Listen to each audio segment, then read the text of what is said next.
ሰላም ለእናንተ ይሁን። የእግዚአብሔር ሰላም ይብዛላችሁ። ወዳጆቼ በሕይወታችሁ ዛሬ አንድ ቃል ላካፍላችሁ።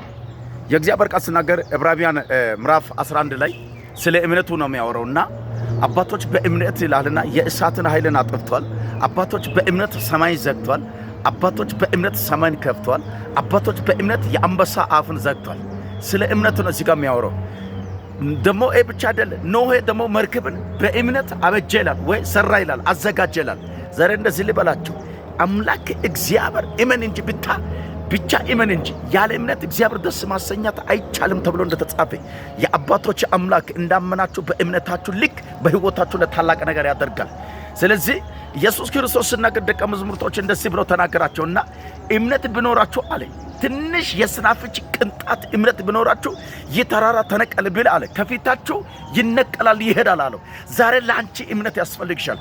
ያቺ ሴት ደክማ ጨርሳ ሁሉ ነገር አወድማ የመጣችው ሴት በእምነት ከቤት ወጣ በድንገት ወደ ኢየሱስ ክርስቶስ በተጠጋች ጊዜ የነበረባትን ደዌውን በሽታውን ሁሉም ችግሩን አራግፋ በእምነት ወደ ቤት ተመልሳለች። ኢየሱስ በሷ ላይ ሲናገር እንደዚህ አለ። በጣም እጅግ ተገረምኩና ተደነቅኩት። እጅን በአፍ ያስኩት ምን አለ መሰለ፣ አንቺ ሴት አላት እምነትሽ አድኖሻልና ሂጂ ወደ ቤትሽ አላት። ሂጂ በሰላም ወደ ቤትሽ። ዛሬ ምንድነው መንገድ ለቁጭ ያለ እመን ብቻ ትልቁ ተራራ ይነሳል። ምን ይሁን ዛሬ አንተን ቁጭ አደረገ ከፊት ይነሳል። ተነስቶ ታገኛለህ። የሚረግሙ ረጋሚዎች ይነሳሉ። የሚከራከሩ ተከራካሪዎች ይነሳሉ። እግዚአብሔር በፊት የቆመው ተራራን ደልዳላ ሜዳ ያደርጋል። አምነሃል፣ አምነሸዋል።